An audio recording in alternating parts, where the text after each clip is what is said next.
Aujourd'hui, on parle d'un comeback, celui de Bruno Monroe qui signe son grand retour dans Face à Radio. On l'avait reçu il y a un an, mais qu'est-il devenu depuis? On en parle maintenant.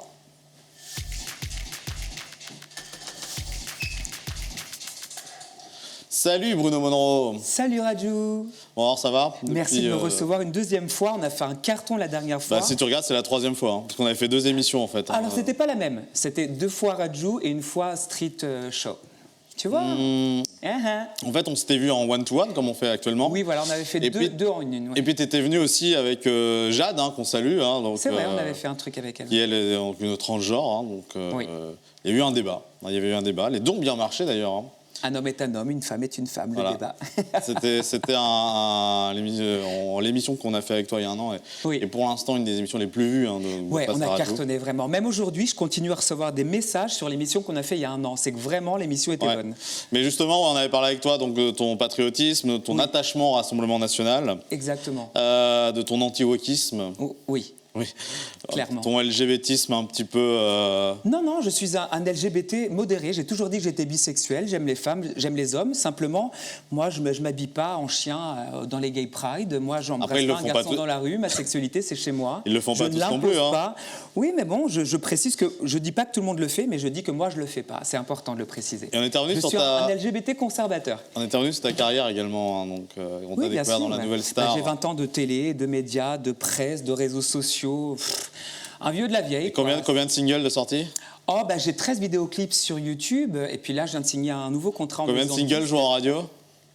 Combien de singles jouent en radio? Bah, Énergie 12 quand même, Énergie 12. Voilà, donc tu dévies encore, t'es vraiment... Alors, j'ai un titre numéro 1 en France qui s'appelle J'irai chanter. Donc à 18 ans, j'étais signé chez Sony BMG, La Nouvelle Star. Premier single numéro 1 en France. Deuxième single chez Universal Music. Attends. J'irai chanter. J'irai chanter. Deuxième single chez Universal Music, numéro 2 en France pendant 3 semaines, 1 300 000 vues, Be Mine. Ah mais est-ce qu'on s'en rappelle de ce titre avec tout le respect que je te dois? Est-ce qu'on s'en rappelle? Mais est-ce que tu te rappelles de ce que ta mère faisait quand tu avais 15 ans? Bien sûr. Madonna, elle a fait Coachella et il y a des abrutis de 16 ans qui ont dit c'est qui Madonna? Alors si tu sais pas qui est Madonna, c'est sûr que Bruno Monroe, tu vas pas savoir. C'est un titre. Non mais allô quoi, un peu de culture quoi. Les gens maintenant ils savent rien mais. Mais là ça n'a rien à voir là. Ça a 20 ans de médias. Ça n'a aucun rapport là. Là, le rapport il est là. Tu tapes Bruno Monroe, il y a 20 ans de médias, 20 ans de télé, 20 ans de presse, 20 ans de radio, 20 ans de réseaux sociaux. Et eux, ils ont fait quoi, ceux qui ne savent pas? Ah non, mais... Allez hop. Je te dis pas que tu n'as rien fait. Allez hop, 1-0. Donc ceux qui ne savent pas, ils sont en jogging noir avec des Nike pourris, ils ne se lavent pas les dents. Et c'est qui Bruno Monroe? Non mais MDR quoi. Justement, c'est qui Bruno Monroe alors? Je suis auteur, je suis compositeur, je suis interprète. En 2026, je suis influenceur politique. Oui, non, mais après, je sais que tu as fait des choses et puis ça, c'est pas contestable. C'est vrai qu'on t'a vu beaucoup. Voilà. Mais est-ce qu'il y a des titres de Bruno Monroe dont on va se rappeler, donc on va chanter, qu'on va passer en soirée? Je suis pas venu au monde pour qu'on se rappelle mes chansons. Alors, c'est ça ma question en fait. Alors, je réponds à ta question. Ma carrière, ma vie s'est divisée en 3 choses. Première partie, j'ai été chanteur. Ok. Donc 18 ans, signature chez Sony BMG, premier titre numéro 1 en France. Finaliste de Nouvelle Star avec Christophe Willem. Ok. Deuxième ton ex. C'est ton ex, Christophe Willem. On l'avait dit ici. Oui, mais bon, ça a fait suffisamment de buzz. On passe à autre chose. Deuxième partie de ma vie, star de télé-réalité. J'ai fait Les Anges avec Nabila à Hawaï. Troisième partie de ma vie... Excuse-moi, je te coupe, c'était en 2012. 2012 avec Nabila, Les Anges à Hawaï. Et Laura. Troisième partie de ma vie, Julia. Influenceur politique. Tu veux quoi d'autre? Mais eux, ils ont fait quoi, ceux qui disent que je suis rien? Ils ont fait quoi? T'as été chanteur, t'as été star de télé-réalité, tu es influenceur politique, tu as rencontré Marine Le Pen, tu as rencontré Jordan Bardella? Non, alors... Bah si, les gens ont le droit de se poser la question. Oui, mais j'ai le droit de répondre. Je suis souvent d'accord avec toi, mais là, je suis pas forcément... Et c'est pour ça que je suis là. Merci de me donner l'opportunité de répondre aux incultes qui ne savent pas qui est Madonna à Coachella. Non mais... Ah donc t'es pareil, Bruno Monroe, Madonna, c'est la même chose. Il n'y a rien à voir, mais les gamins de 16 ans qui ne savent pas qui est Madonna à Coachella sont les mêmes qui disent c'est qui Bruno Monroe. Mais mec, ouais, c'est vrai. Je suis pas Madonna, mais un peu de culture dans ta vie. Tu tapes sur Google, tu fais des recherches. Non, mais moi je te connaissais en tout cas. Voilà, sinon je serais pas là. Oui, c'est vrai. Tu vas pas inviter. De toute façon, on s'est connus il y a longtemps, rappelle-toi. On s'est fait une émission en 2015 avec Cindy, j'allais dire Cindy Lauper, non, Cindy Lopez. Cindy Lauper, c'est autre chose. Cindy Lopez. Je la vois toujours. Oui, je sais, vous avez fait des interviews ensemble il y a pas longtemps, non? Chez Magali Berda. Chez elle, oui, elle était en vidéo, mais oui. C'était dans la même émission. Sud Radio, ouais. Oui, Sud Radio. Ah, t'as mangé chez elle? Oui, on est vraiment amis avec Cindy Lopez. Vous avez mangé quoi? Je connais ses enfants, je coiffe son petit garçon. Tu manges quoi quand tu vas chez Cindy Lopez? Elle fait de tout. Elle c'est une vraie cuisinière. Elle, c'est pas comme moi, hein. Moi, je sais tout faire, mais alors la bouffe, je fais le ménage, le repassage, tout ce que tu veux, mais alors, j'aime pas faire à manger. Ça répond pas à la question. Qu'est-ce qu'elle a fait à manger Bah, ça se fait pas, c'est un peu impudique. Bah, moi, je mange pas de viande, donc du coup, elle a fait des plats spéciaux pour moi. Mais demande-lui la prochaine fois. Bah, pourtant, je l'ai pas eu. C'est une très bonne cuisinière, vraiment. J'aimerais bien qu'elle vienne ici, mais bon, C'est une très bonne maman, c'est une star de télé-réalité extraordinaire, c'est une très bonne cuisinière. Et c'est l'une des rares amies que j'ai dans ma vie, ouais. Je l'aime beaucoup. Donc justement, toi, tu es dans ce monde donc d'influence, de télé-réalité. Puis on va parler directement aussi de quelqu'un qui nous a malheureusement quittés il n'y a pas longtemps, Loana. Ouais. Tu étais assez proche, tu la connaissais. Bah, je faisais partie des pionniers de la télé-réalité avec Loana. On a fait plusieurs articles de presse ensemble. Elle est un peu arrivée avant, mais... 2-3 ans avant. Parce que moi, j'ai fait Nouvelle Star après. En 2006, elle est arrivée en 2001, donc il y a 5 ans d'écart quand même. Oh, 5 ans, allez, 1-0, allez. Bah, c'est pas 2-3 ans, c'est 5. Hein, ouais, mais alors moi, je peux te sortir 5 articles de presse où j'ai à ma tête, avec Loana, il y a écrit les pionniers de la télé-réalité. Juste un peu de culture, mais bon. Et du coup, alors moi, Loana, je l'ai rencontrée quand j'ai fait Les Anges de la télé-réalité sur Énergie 12. Ah oui, et on a fait plusieurs Mad Mag ensemble. Elle présentait à l'époque. Ah oui. Et la première fois que je l'ai rencontrée, bah, tu sais, Loana, elle est comme moi, on est bisexuels tous les deux. Et la première fois qu'elle m'a vu, elle m'a embrassé sur la bouche, genre j'étais son mec, je dis what the fuck et tout. Et puis après j'ai compris qu'elle était comme ça. C'était un peu une Marilyn Monroe. Version télé-réalité, parce que Marilyn, elle avait le talent, elle avait les études, elle était actrice, c'était autre chose. Mais c'était un petit peu la Marilyn Monroe française, tu vois, de la télé-réalité. Et on s'est rencontrés comme ça, sur un baiser, puis on s'est jamais quittés.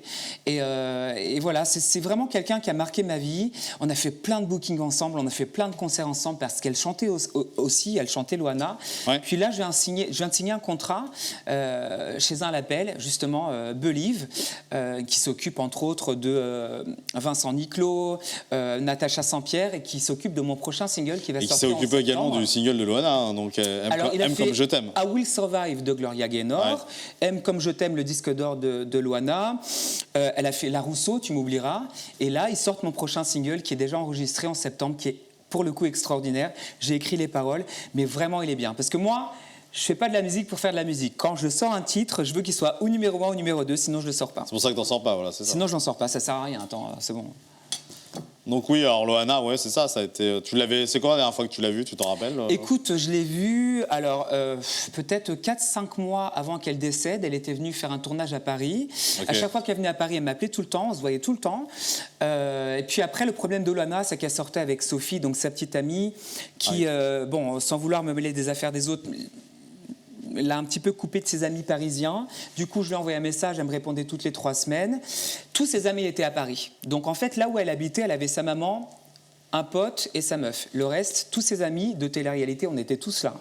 Donc en fait, c'était compliqué parce qu'elle nous répondait une fois toutes les 3 semaines. Donc, comme j'ai dit à Sud Radio, malheureusement, on ne peut pas sauver quelqu'un qui ne veut pas être sauvé. Bien sûr. Malheureusement. Et je pense qu'elle est arrivée à un stade de sa vie où elle avait tellement souffert que combien même tu veux sauver, il n'y a rien à faire. Parce qu'on parle beaucoup de son entourage qui est assez néfaste. On a eu Anouki qui est venu à ta place, qui a parlé de Sylvie Ortega, qui n'était pas une amie pour elle apparemment. C'est les dires d'Anouki. Alors, Loana l'a considérée comme une amie. Hein. Mais, selon les dires d'Anouki, non. Ouais, mais Anouki, c'est pas Dieu. Après, moi, c'est pour ça, moi, je sais pas des affirmations que je vais donner comme ça. Je sais que Loana avait beaucoup d'estime pour Ortega et vice-versa. Et après, ce qui s'est passé entre elles, vraiment, je me mêle pas parce que Ortega a toujours été très gentille avec moi, je la connais, elle m'a jamais manqué de respect. On l'a reçu aussi. Et ses histoires, c'est ses histoires. Donc, je parle quand je sais, quand je sais pas. Il y a ça, mais il y a eu d'autres gens aussi, Fred Covin, c'est ça Fred, oui, moi je le connais, il est adorable avec moi, c'était quelqu'un qui a beaucoup aimé Loana et vice-versa. Mais j'entendais, c'était Stevie Boulet qui disait ça, je crois, sur C8 à l'époque. Alors lui, il a fait, pour le coup, comme tu dis, 4-5 ans avant moi, ils ont fait le loft. Oui, non, mais justement, je l'entendais parler, il disait qu'il a essayé de l'aider, parce qu'apparemment les gens lui reprochaient de ne pas aider Loana, mais il disait qu'il fait partie des gens, même de sa saison Love, qui ont essayé d'aider Loana, mais que c'est elle qui ne voulait pas être aidée, justement. Alors c'est un petit peu plus compliqué, parce que ça faisait longtemps qu'elle ne parlait pas à Stevie, donc bon. Il l'a déclaré sur C8, donc quand ils se sont retrouvés, tous les lofters... il y a quelques années maintenant, peut-être 5 ans. Tu sais, le temps d'une émission, tu sais comment c'est les émissions. C'est bonjour, merci, au revoir. Non, c'était en 2021 ou 2022, justement, pour les 20 ans. Ouais, donc ouais. Bon, c'est une longue histoire. Moi, je me mêle pas de mais Jean-Édouard, par exemple, a toujours dit que... Monsieur Piscine. Voilà, qu'il était assez affligé de Loana, de voir qu'elle venait toujours se plaindre dans les médias, qu'il disait qu'il fallait mieux qu'elle se retire si elle allait pas bien, mais qu'il a été... Il a jamais trop été proche, mais il l'a avoué, en fait, qui n'étaient pas proches et qui trouvaient que Loana en faisait trop dans les médias. Si elle n'allait pas bien, il fallait mieux qu'elle se retire. Quoi. De toi à moi, c'est tellement facile de juger les gens. Moi, mais il le disait à l'époque, il ne l'a pas dit, enfin, peut-être récemment il l'a redit. Mais... Tu sais, Loana avait une vie dure, mais je vais vous dire quelque chose en toute sincérité. Tous les gens de télé-réalité, on a la même vie de Loana. On a les mêmes problèmes, sauf qu'il y a des gens, on a tous une Loana en nous. Tu n'as pas besoin de faire de la télé-réalité pour avoir une Loana en toi. Tu vois, on est tous fragiles, on est tous un peu dépressifs, on a tous nos malheurs, nos bonheurs, nos ups, nos downs. Sauf que Loana, elle avait besoin de le dire, de l'exprimer, et c'était son droit. Moi, j'ai autant de malheurs qu'elle, sauf que j'en parle pas. Et voilà, et on a juste des manières d'agir différentes, mais les enfants de la télé-réalité dont je fais partie, dont elle faisait partie, on a tous les mêmes failles, tu comprends? Sauf que moi, j'ai la chance de ne pas avoir d'addiction, je bois pas, je fume pas, je ne drogue pas, j'ai pas de vie sexuelle, donc tout va bien. Elle avait les addictions qui, malheureusement, l'ont poussée vers le trou, un peu comme Amy Winehouse ou Whitney Houston, tu comprends? Non, parce qu'on va absolument pas cracher sur Loana aujourd'hui, et clairement pas. Ouais, mais alors ce qui est drôle, c'est qu'il y a une hypocrisie énorme, et tu me l'accorderas. Tu vas sur ses réseaux sociaux, 2 semaines avant qu'elle meure, tout le monde disait elle est moche, elle est dégueulasse, elle a des dents pourries, qu'est-ce qu'elle a fait Loana, c'est qui Loana? Comment on me dit à moi du matin au soir, c'est qui? Mais par derrière, il y a un être humain. Qu'est-ce que tu as fait? Mais qu'est-ce que les gens ont fait à côté de nous? Alors, on n'est pas le centre du monde, mais qu'est-ce que les gens ont fait? Nous, à travers une émission de télé-réalité, on a essayé de rendre les gens heureux. On a essayé de faire en sorte que le temps d'une chanson, que le temps d'une émission, ils oublient leurs problèmes et qu'ils se sentent un petit peu plus heureux dans leur vie. Au moins, on a une utilité sur Terre. Que la plupart des gens qui critiquaient Loana et qui me critiquent aujourd'hui, nous critiquent gratuitement. Mais qu'est-ce qu'ils ont fait pour améliorer le monde, ces gens-là? Bah ça dépend, ils faudrait décortiquer et peut-être... Et ça vient de dire que tu as des cheveux de merde, mais tu as des cheveux, toi? Faudrait décortiquer personne par personne et ça on peut pas. Mais voilà, parce que ça se trouve, il y en a, ils ont trouvé des vaccins. Donc oui, ils ont fait des choses. Oui, bien sûr, oui. Sur Instagram, ils ont tous trouvé des vaccins, le vaccin de... Non, mais toi, ce que je veux dire, c'est qu'on peut pas... Bah ouais, mais eux non plus ne peuvent pas. Mais je parlais pas forcément des gens. En général, même sur les réseaux sociaux, t'es qui pour dire à quelqu'un t'es qui? Ouais. Parce que toi, t'es qui déjà à la base? Mais là, on est dans un monde. Donc quand tu seras quelqu'un, tu me diras t'es qui? Là, on parle dans un monde bienveillant. On parle dans un monde de wokisme là. Tu vois, ça fait partie des choses qui l'ont poussé vers la mort. Ça, c'est les haters. Tous les jours, on lui disait t'es qui, Loana? Mais t'as fait quoi, Loana? Mais t'es moche, Loana. Tout ce qu'on lui disait, on me le dit tous les jours sur les réseaux sociaux. Sauf que moi, je suis un tout petit peu plus costaud. Mais voilà, quand t'as déjà des antécédents, bah, ça donne ce que ça a donné. Après, Loana, on sait qu'il y a eu des soucis, beaucoup de soucis. Ouais, mais les gens sur Internet n'ont pas aidé. Les coupables, c'est pas ses amis. Les coupables, c'est pas ses amis. Les coupables, c'est les gens sur Internet qui disaient qu'elle était grosse et moche. On sait que les soucis ont commencé dès son apparition dans le loft avec sa fille. Non, dès 2000. Non, ça c'était sa vie privée à la limite. Oui, mais ça a été mis au goût du jour et c'est quand tout le monde a su que ça fait. Quand tu deviens connu, moi ma vie elle est au goût du jour, hein, et on sait tout sur moi. Oui, mais le problème de Loana a commencé là. Ouais. Je suis pas en train de jouer, je relative des faits là. Ouais, mais les faits, c'est que les gens qui sont sur Internet, les premiers à dire en 2026 c'était mon idole, c'est les premiers qui l'ont tué. C'est ça la vérité. Après, c'est pas ses amis qui l'ont tué, c'est les gens sur Internet. C'est très triste, et comme tu dis, là, je suis d'accord. Et comme c'est les gens sur Internet qui me tuent, et c'est comme c'est les gens, à l'époque de Marilyn Monroe, il n'y avait pas Internet, c'était les paparazzis, la presse, c'est comme ça qu'on tue les gens. On en parle, c'est vraiment très triste finalement d'en arriver là, parce qu'elle était jeune, elle avait quoi, 40... Même pas. Si elle avait plus de 40 ans, mais une petite quarantaine. T'es un peu plus âgé que moi. Mais enfin, moi j'arrête pas de rajeunir les gens. Ouais. Pour moi, ils ont plus de 20 ans. On pense à ses proches, ses proches, ceux qui sont vraiment là. Ouais, sa maman, quoi. À la soutenir, là. Donc, et puis toi, finalement, vu que t'étais proche aussi. Donc, ouais, mais tu sais, moi, j'ai pas besoin, tu sais, je suis proche de plein de personnes. Et t'as été à son enterrement ou c'est. T'as été à son enterrement Non, alors je t'explique pourquoi. Parce que, en fait, l'enterrement, il a été organisé par Alexia Larange-Joubert et Stevie, c'est eux qui ont financé. Et il y avait sa maman. Et je voulais pas que, justement, vu tous ces trucs qu'il y avait sur Internet, je voulais pas qu'on me dise il a profité de la mort de Loana parce que tu crois qu'il y a pour se mettre en... il y en a qui l'ont fait, qui sont venus à l'enterrement pour être vus.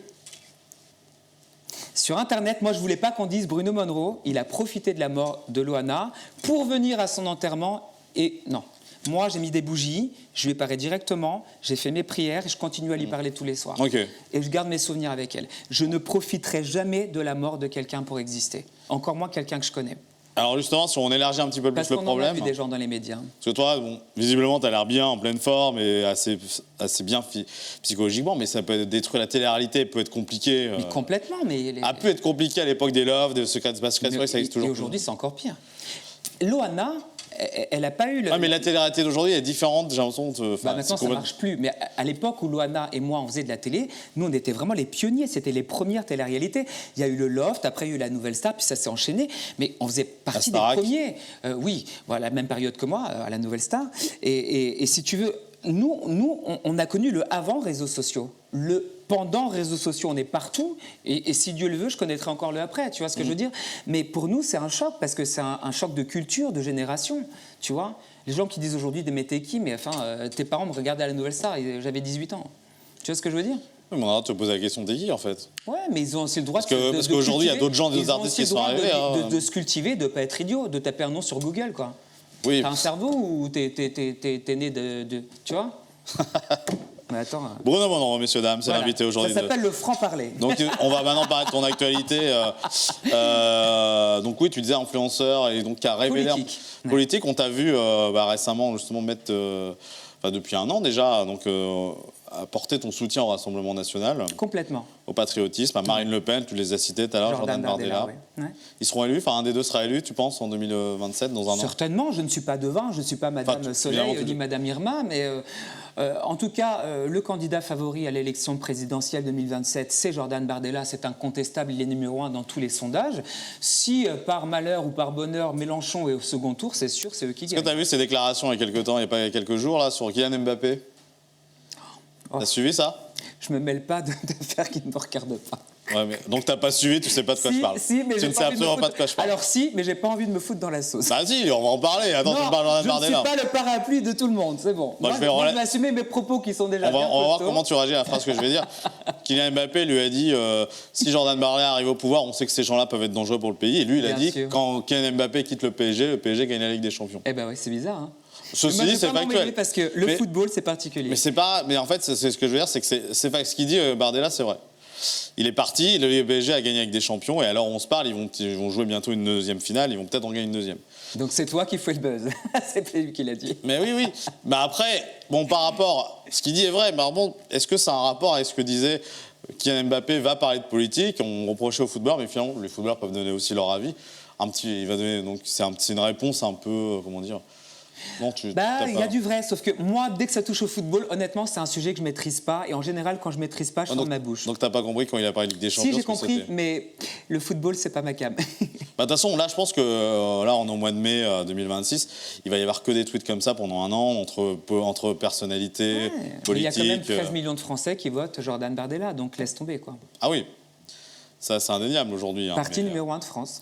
Ça va être aujourd'hui, c'est vrai que les extrêmes... Les Juifs votent Bardella parce que Bardella a été reçu en Israël, Marion Maréchal a été reçu en Israël, Marine Le Pen a été reçue maintenant à la... Marion Maréchal ne fait plus partie du Rassemblement national. Non, mais je sais très bien, mais attends, mais quand même, ça fait quand même quelqu'un... C'est quelqu'un qu'on considère comme d'extrême droite ou de droite qui est reçu en Israël, donc, mais à culpa, et c'est une Le Pen. Après, que c'est une Le Pen, merci. Après, c'est sûr que les gens d'extrême droite, justement, on cite le terme extrême droite, mais la plupart se disent être de droite. Pour moi, Bardella est de droite. Alors que j'ai rien contre lui. Hein. Pour moi, l'extrême droite, c'est Zemmour. C'est un autre niveau. Pour moi, Marine Le Pen, c'est la droite, la gauche, c'est la France, quoi. Et pourquoi toi, t'es autant attiré par le Rassemblement national? Moi, je suis patriote, tu sais. Moi, Parce que t'es d'origine Alors, ma maman est brésilienne, mon papa brésilien est portugais. Moi, je suis né à Vincennes, j'ai grandi à Saint-Mandé. Ah oui, t'es brésilien. Voilà, exactement. Donc, j'ai d'autant plus que si je défends le pays qui m'a tout donné en ayant des origines, je suis d'autant plus crédible. Parce que j'aurais pu, je m'en fous de la France, et puis je vais défendre le Portugal et le Brésil, et j'en ai rien à foutre. Mais non, moi je suis patriote, je suis français, je défends le pays qui m'a tout donné, qui m'a donné ma carrière d'artiste en tant que chanteur, qui m'a donné ma carrière de star de télé-réalité, qui me donne maintenant ma carrière d'influenceur politique. C'est la France qui m'a tout donné, je ne peux pas cracher dans la soupe. Donc ça veut dire, ouais, mais si t'es pour, t'es contre qui alors? T'es contre... Moi je suis contre personne. Moi je suis... je vais reprendre une phrase de Marine Le Pen qui dit « Je suis ni de gauche ni de droite ».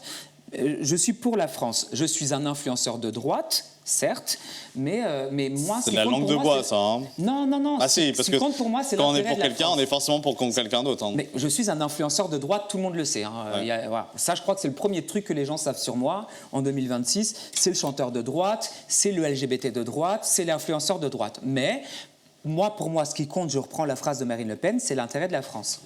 Donc, si on peut faire un mix de gauche et droite intelligemment et avancer, bah, tant Mais mieux. ça s'appelle contourner le problème. C'est-à-dire que là, si on parle, non, pas du tout. Non, si on parle du Rassemblement national, moi, je veux pas la suite de Macron, je ne veux pas la suite de la Macronie, ça n'a rien à voir. Je suis un influenceur de droite. Je suis pour l'union des droites. est-ce que tu penses que, justement, je vais te poser une question plus politique, est-ce qu'il faut réguler un petit peu les aides sociales pour que ce soit plus donné directement aux Français ou plus sur des familles étrangères? C'est ça aussi le problème du Rassemblement national. Mais c'est pas un problème, c'est que... Bah si, c'est un problème. Non, alors je t'explique. Est-ce que tu as regardé le programme? Est-ce que tu as regardé le programme du Rassemblement national? Évidemment. Pour moi, c'est normal qu'il y ait une préférence nationale, évidemment.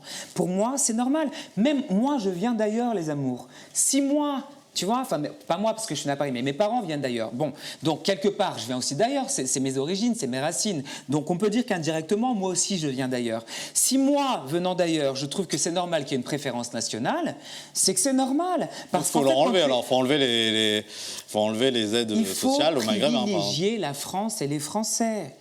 Donc il faut leur enlever les aides sociales. C'est-à-dire qu'aujourd'hui, au niveau des logements sociaux, tu m'accorderas qu'il n'y a pas beaucoup de Blancs, il n'y a pas beaucoup de Français. Bon, accorde-moi quand même quelque chose qui a un fait. C'est pas méchant, c'est pas raciste. C'est comme ça. Quand tu es français, quand tu es blond, et si en plus tu as le malheur d'être blond platine et blanc, alors là... Tu vois ce que je veux dire, quoi. Bon, donc moi je pars du principe que c'est normal qu'il y ait une préférence nationale, tout simplement. Parce qu'après, attention, hein, il y a aussi beaucoup de Maghrébins, de gens de couleur qui sont français. Et alors, mais donc c'est des Français. Alors, encore une fois, non mais on est tous français. Alors aujourd'hui, non, on n'est pas tous français. Alors je vais t'expliquer quelque chose. Malheureusement, et mea culpa, et j'en suis vraiment très triste, mais aujourd'hui être français.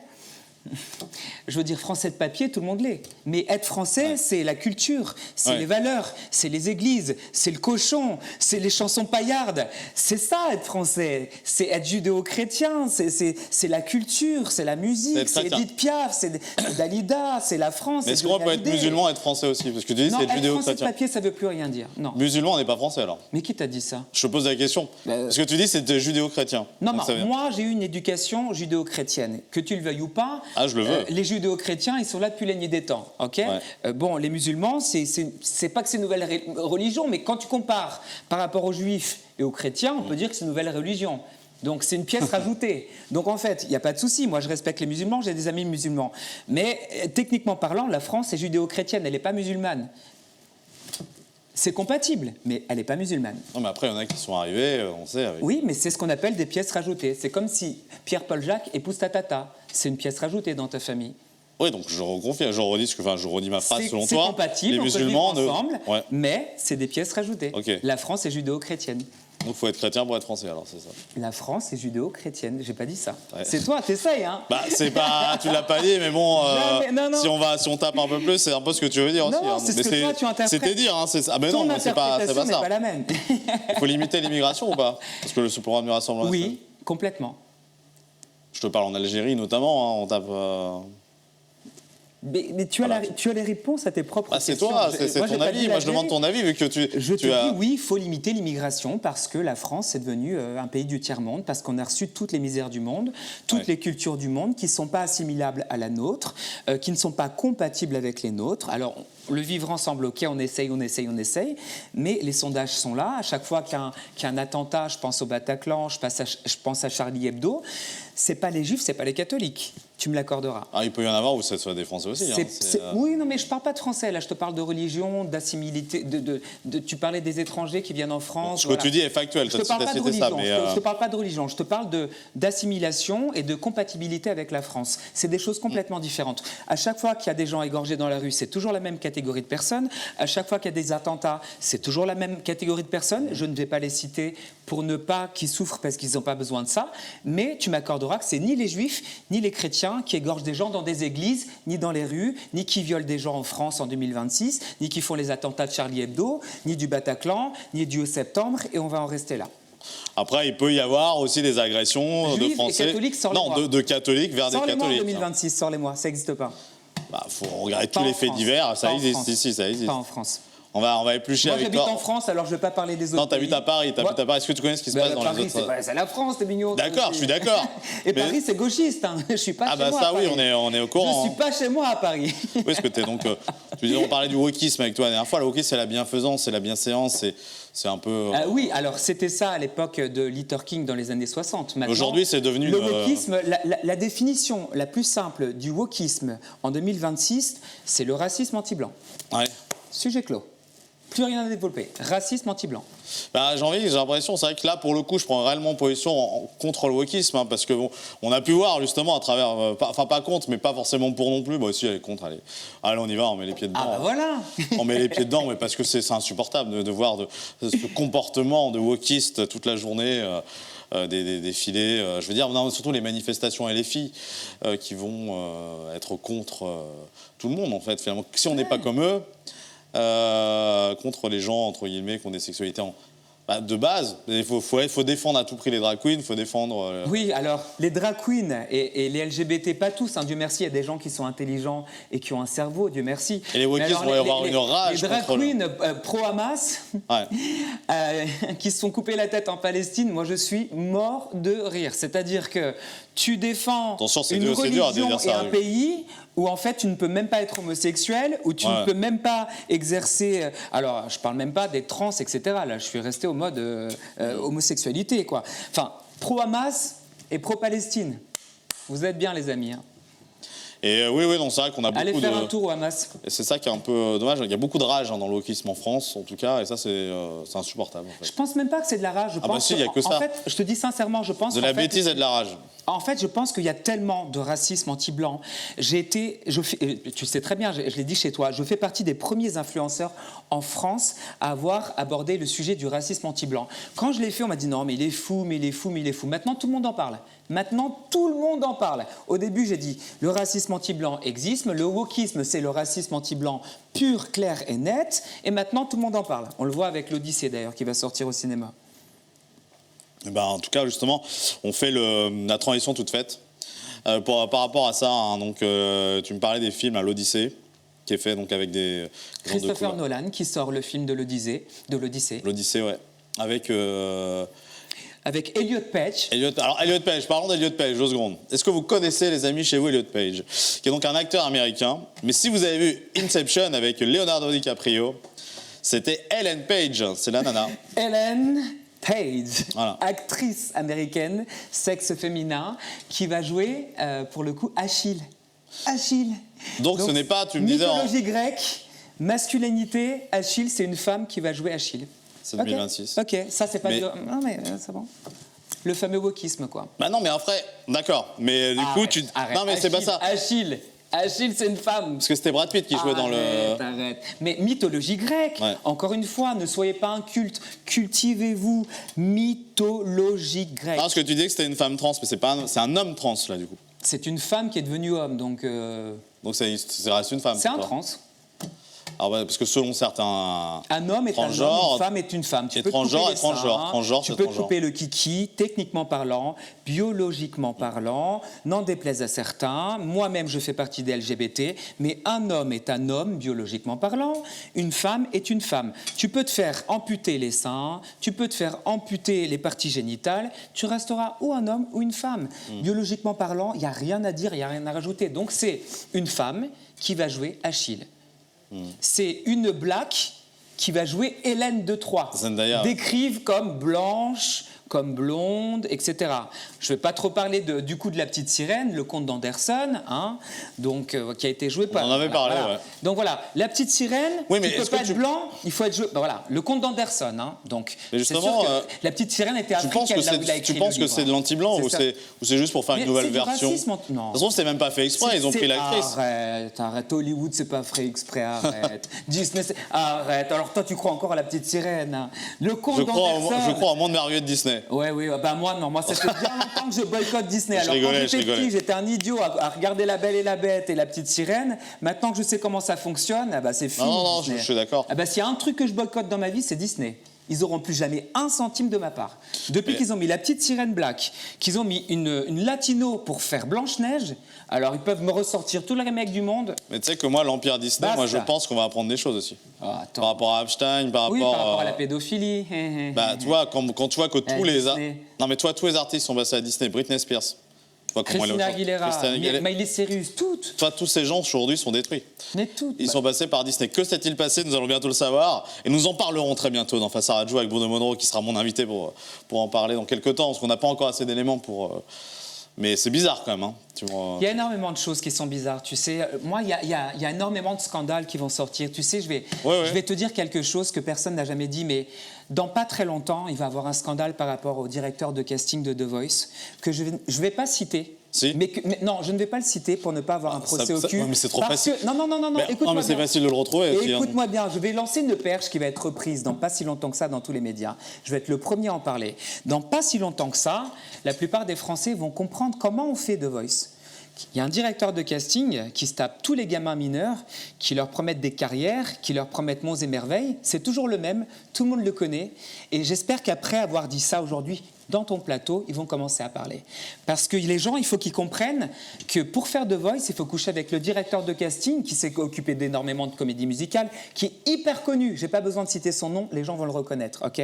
Mais il y a des scandales sexuels. Tout le monde, le grand public ne le connaît pas. Par rapport à la pédophilie, par rapport aux mineurs, par rapport à ce qu'il faut faire pour faire The Voice Kids et The Voice tout court, qui va exploser comme d'autres scandales ont explosé. Et j'aurais été le premier à en parler. Oui, mais on ne sait pas qui c'est aussi. Donc, Mais tu vas voir. Après, ces paroles, pour l'instant... Cette vidéo va ressortir. Bah, ces paroles n'engagent que toi. Nous, on n'a pas de... C'est pour ça que je ne dis pas le nom.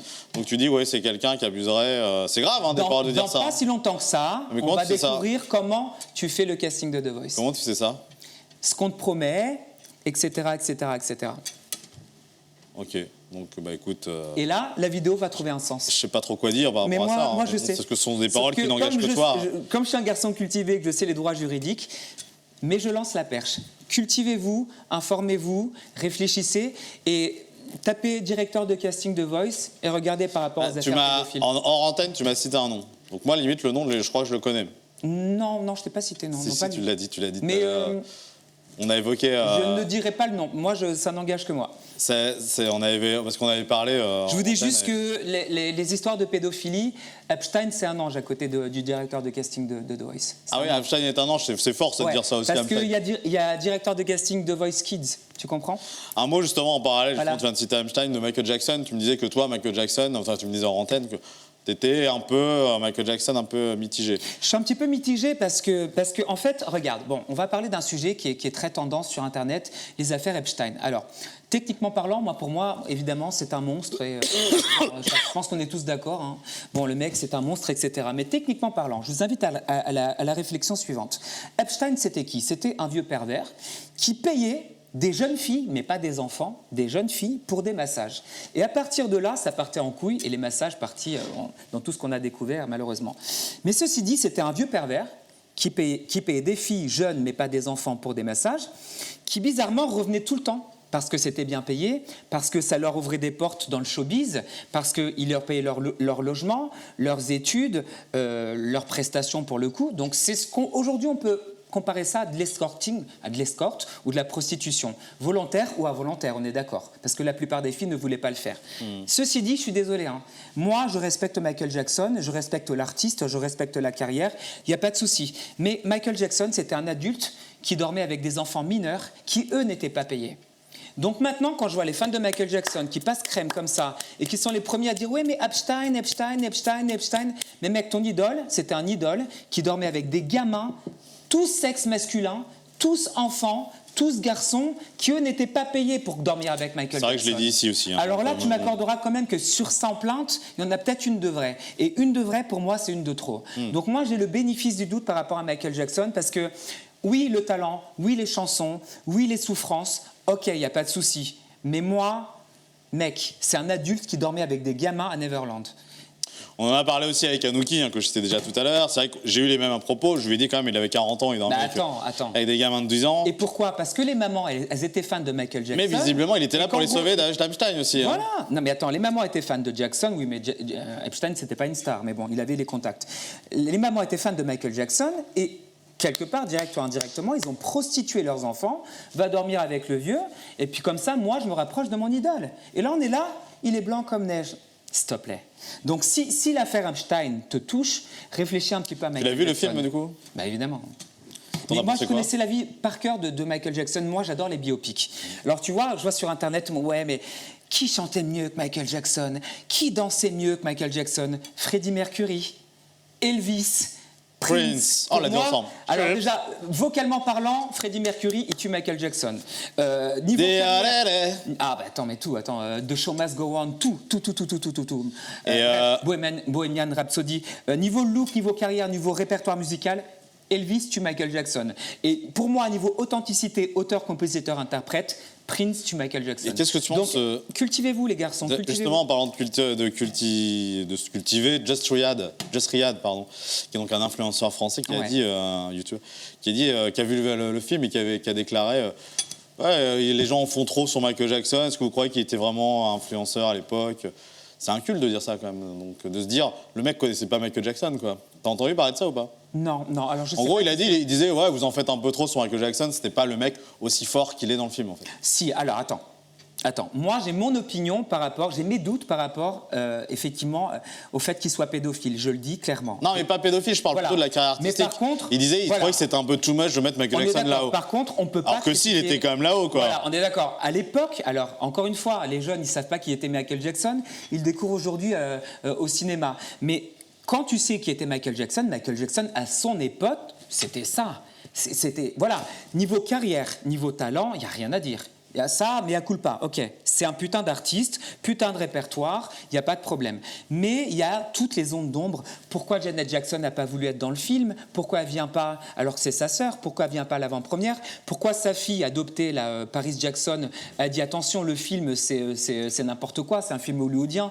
Parce qu'en fait, dans le film, techniquement parlant, on fait passer le père pour le diable. Ok, c'était pas un ange. Mais tu sais, dans la carrière d'énormément d'artistes, dont Beyoncé, si tu n'as pas un père dur, moi j'ai eu un père dur toute ma vie qui m'a poussé. C'est pour ça que je suis là 20 ans après mes premières télés, que je suis dans tous les médias.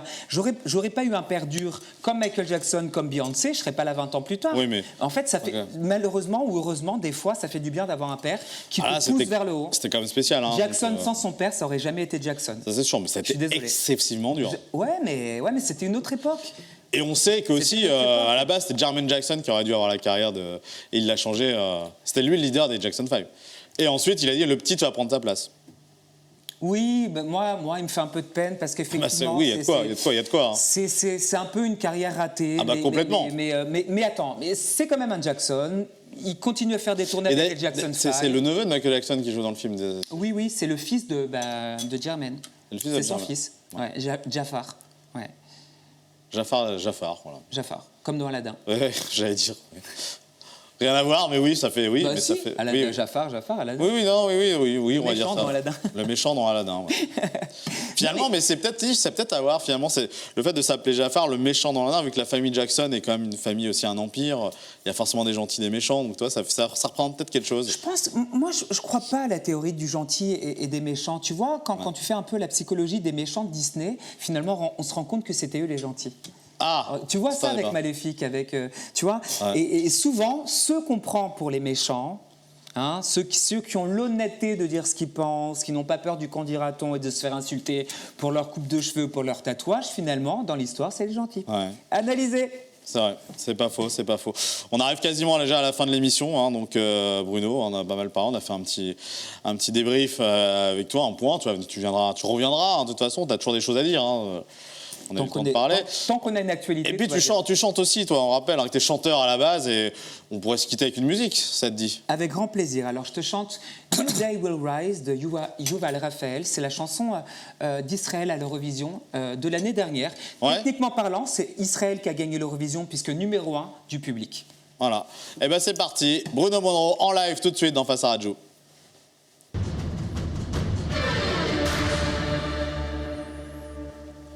And even if you say goodbye, you never go away. You are the rainbow of my sky, my colors in the gray. My only wish upon a star, sunshine in a day.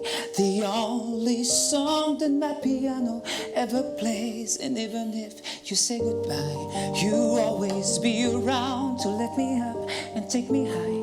Keep my feet close to the ground. Are you proud of me tonight? Dreams are coming through. I choose the light, nothing to lose if I lose you. New day will rise, life will go on. Everyone cries, don't cry alone. Darkness will fade, or the pain will go by, but we will stay, even if you say goodbye. Même si tu dis adieu, tu ne partiras jamais. Tel arc-en-ciel dans mon ciel bleu, mes couleurs dans le gris de mon seul souhait. Sous un ciel tard, un rayon dans ma journée. La seule chanson que mon piano peut jouer. New day will rise, life will go on. Everyone cries, don't cry alone. Darkness will fade, or the pain will go by, but we will stay, even if you say no. Will rise, life will go on. Everyone cries, don't cry alone. Darkness will fade, or the pain will go by, but we will stay, the time of my life.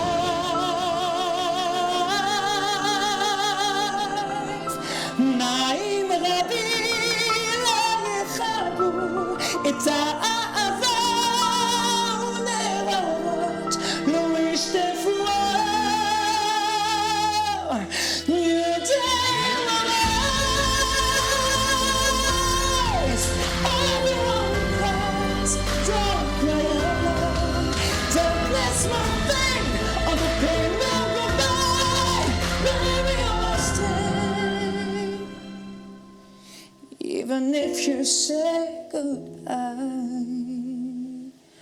A new day rise.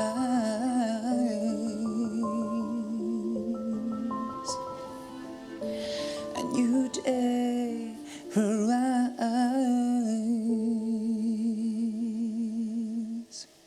Le live de Bruno Monron dans Façade Radio. Je t'applaudis, hein, attention, je suis tout seul dans le studio.